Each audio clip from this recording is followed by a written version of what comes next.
도널드 트럼프 미국 대통령이 3천억 달러치 중국 제품에 대한 추가 관세 부과 계획을 보류하는 방안을 검토 중인 것으로 전해졌습니다. 현재 실무 절차를 밟고 있지만 일단 미중 협상 재개를 위해 관세 부과를 보류한 뒤 중국 반응에 따라 추가 관세 부과 여부를 저울질하겠다는 의도로 분석되고 있습니다. 제롬 파월 연준 의장이 미 외교협회 연설에서 급격한 금리 인하 기대 심리를 경계하는 발언을 내놨습니다. 경기 확장세 유지를 위한 금리 인하 가능성은 시사했지만 단기적인 변화에 과도한 대응을 하지 말아야 한다며 시장의 기대를 충족시키지는 못했습니다.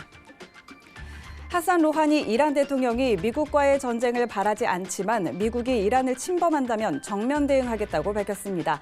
로하니 대통령은 마크롱 프랑스 대통령과의 통화에서 미국의 침범에 이란은 정면 대응의 의무를 갖고 있다며 결정적인 충돌이 있게 될 것이라고 경고했습니다.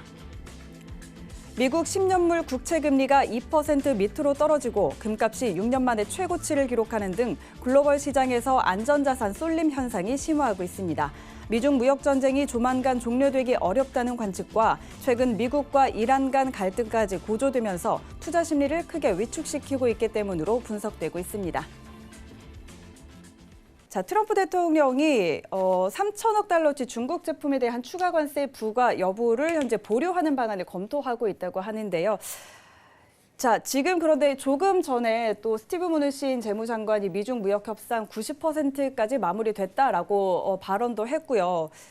지금 어떻게 좀 흘러갈까요? 어떻게 보세요? 네, 일단은 개인적으로 이제 다수의 투자자들한테 그렇게 신빙성이 있는 증거는 아니라고 생각을 하는 편이에요. 여러분들도 이제 올해죠. 2019년 들어서 이제 협상 자체가 1월부터 이어진다고 여건 자체가 계속적으로 이어졌었는데 아직까지도 딜레이가 되는 상황 자체가 이어지잖아요. 결과론적으로 뻔합니다. 미중 무역에 대한 협상 자체는 어떻게 보면은 딜레이를 좀 더 시킬 가능성이 높아요. 2019년도 1월 말, 2월 초, 3월 계속해갖고 협상 시도를 했었어요. 우리 낙관적이야. 굉장히 잘 될 거다. 뭐 모든 장관이라든가 트럼프 자체에서 이미 나왔기 때문에 증시에 대한 어떻게 되면은 강력한 힘을 쏟은 경향 자체가 있겠죠. 근데 결론적으로 봤을 때는 협상 자체가 그렇게 유리하게 잘 풀리지는 않는 상황이에요. 근데 이게 안 풀리는 게 아니라 딜레이를 시키는 의도 자체가 굉장히 강하다 이렇게 좀 설명을 드리고 싶어요. 여러분들도 경험적인 바탕이 있을 거라고 생각을 하는 편이에요. 2019년 초반부터 계속적으로 했던 거는 어떻게 보면 증시를 끌어올리기 위한 하나의 그냥 수단이다. 이렇게 좀 생각하는 편이 굉장히 낮고요. 지금 상황에서 어떻게 보면은 추가 관세 보류 검토 그리고 이제 협상에 대한 90% 진행 중이다. 이거에 대한 신빙성보다는 G20 전까지는 어떻게 보면은 결과적으로 나오지 않을 가능성이 굉장히 크다. 이렇게 좀 평가하는 부분이 있습니다.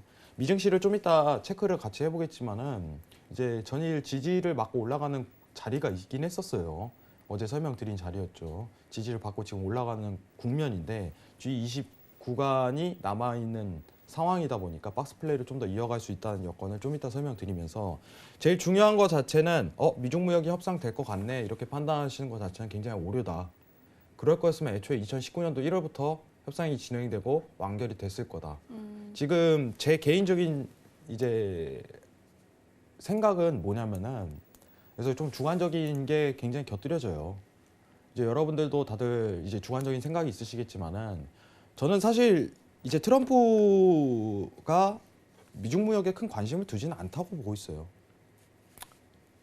근데 내년도 이제 어떻게 보면 대선이 남아 있죠.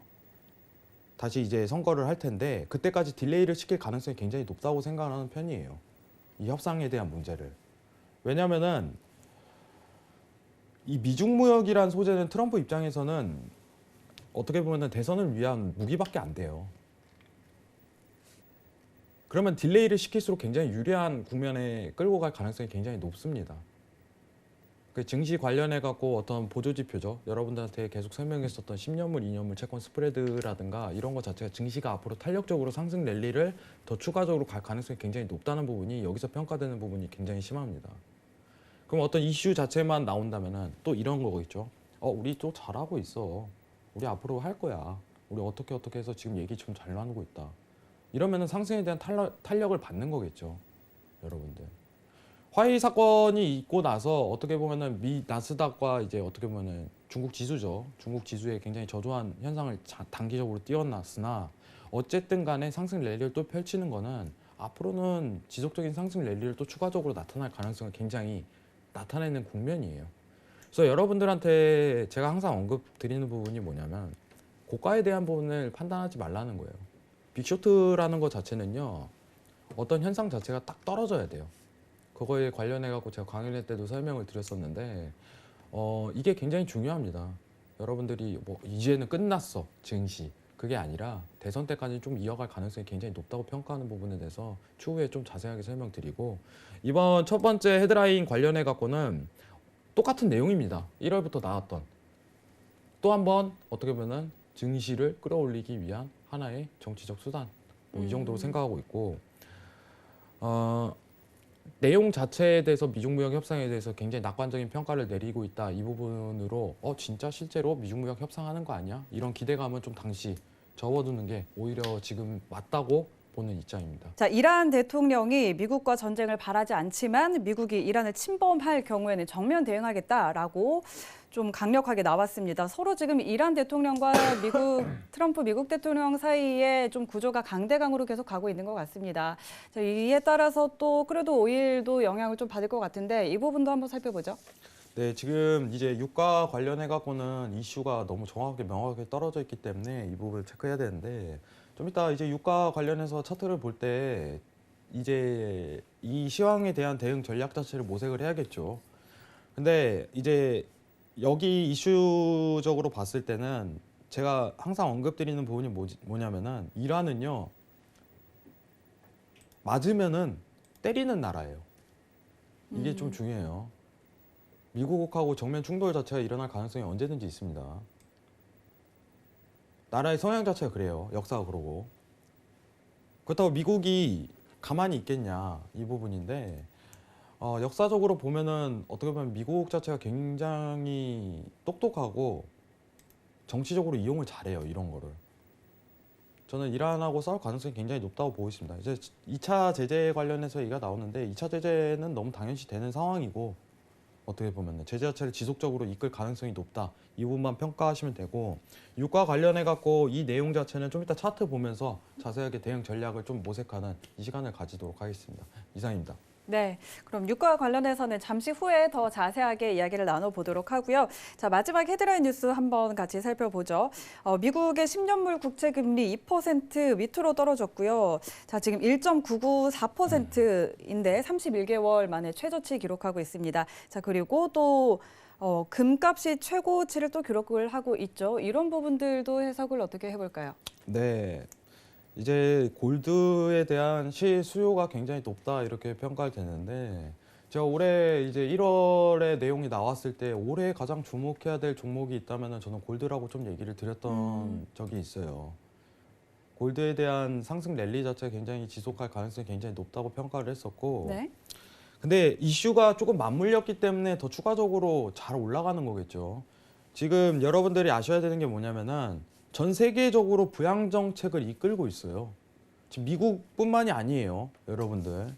ECB에서도 이제 금리 인하론에 대해서 제기를 했었고 드라기 총재가 그리고 채권 매입까지 추가적으로 할 옵션 사항이 있다 이런 식으로 얘기가 나왔었는데 중요한 거는 이제 골드에 대한 상승이 금리 인하라는 전 세계 부양 정책과 굉장히 밀접한 활동이 있습니다. 금리라는 거는 인하하면은 어떻게 보면은 투자 활동에 대해서 굉장히 제재가 가해져요. 왜냐면은 분위기 자체가 야 이거 경제 상황이 안 좋으니까 금리를 인하하는 거지. 뭔가 있어도 있겠다. 우리 안전자산으로 수요를 몰리자. 이 현상 자체가 굉장히 두드러지는 거예요. 우리는 고작 이제 보는 것 자체가 굉장히 개미의 활동입니다. 골드에 대한 수요 자체가 몇십 조, 몇백 조 넘어가겠죠. 상황 자체가. 근데 이 현금 흐름에 대한 유도 자체가 왜 골드로 쏟아지냐면은 전 세계적으로 부양 정책을 이끌기 때문이다. 그 중에서도 이제 달러가 대표적으로 나가기 때문에 금리 인하론에 대해서 골드 자체가 상승에 대한 랠리를 올라갈 것이다 이 부분인데 좀 이따 달러 인덱스 설명드리면서 이 부분은 좀 자세하게 설명드려야 될 것 같고요. 제일 중요한 게 이제 ECB 통화 정책 회의랑 이제 FOMC 통화 정책 회의 자체에 대해서 집중해서 포커스를 담아야지 골드에 대한 어떻게 보면 상승이 어디까지 이어질 것인가 이 부분을 판단할 수 있을 거라고 생각을 해요. 그러면은 제가 언급 드릴 부분은 뭐냐면은 골드에 대한 상승 랠리 자체가 FOMC 회의 전까지는 지속 가능성이 굉장히 높다고 평가를 하는 부분이에요. 다만 이 위치값, 매수에 대한 포지션 위치값 이 부분에 대해서 조금 다소 기다리는 자세 자체를 취해야 된다는 게 너무 올라갔기 때문에 이 부분을 가지고 있는 거고요.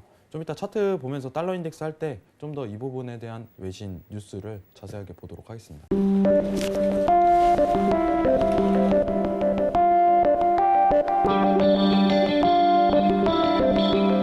글로벌 경제 채널 서울경제TV